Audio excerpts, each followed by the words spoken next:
हमारा वर्गीकरण किसे कहते हैं। वर्गीकरण का परिभाषा क्या है, वर्गीकरण का अर्थ क्या है, इसके लिए हम जिस उत्तर को लिखेंगे वो यह है कि भाई संकलन या संग्रहण से प्राप्त आंकड़े बहुत ही बड़ी संख्या में पाए जाते हैं। इनका अध्ययन ऐसी स्थिति में या इस दिशा में किया जाना संभव नहीं होता है भाई, क्योंकि इनकी जो मात्रा होती है वो काफ़ी बड़ी होती है और ऐसे में इनका अध्ययन किया जाना असंभव होता है, क्योंकि सामग्री के लिए यह आवश्यक है कि समान आंकड़ों को असमान आंकड़ों से अलग रखा जाए।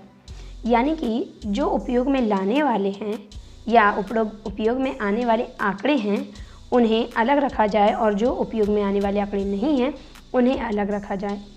अतः आंकड़ों या समंकों को उनकी विशेषताओं अथवा गुणों के आधार पर व्यवस्थित रूप में वर्गों या समूहों में विभाजित करने की क्रिया को ही हम वर्गीकरण कहते हैं।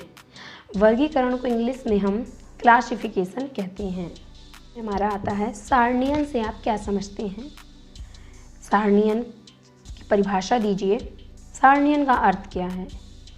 तो उसके लिए हम जो उत्तर लिखेंगे वो ये है, सारणीयन का अर्थ किसी अनुसंधान में पूछे गए प्रश्नों के उत्तर।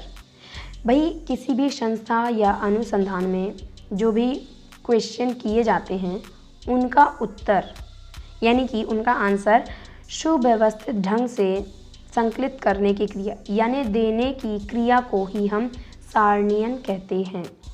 सारणीयन को हम इंग्लिश में टेबुलेशन कहा जाता है या कहते हैं, ठीक है। इसकी परिभाषा है सिक्रेटिस के अनुसार, सारणीयन वह साधन है जिससे वर्गीकरण द्वारा की गई विवेचना को स्थायी रूप से लेखबद्ध किया जाता है और समान अथवा तुलना की जाने वाली वस्तुओं को उचित स्थान पर रखा जाता है।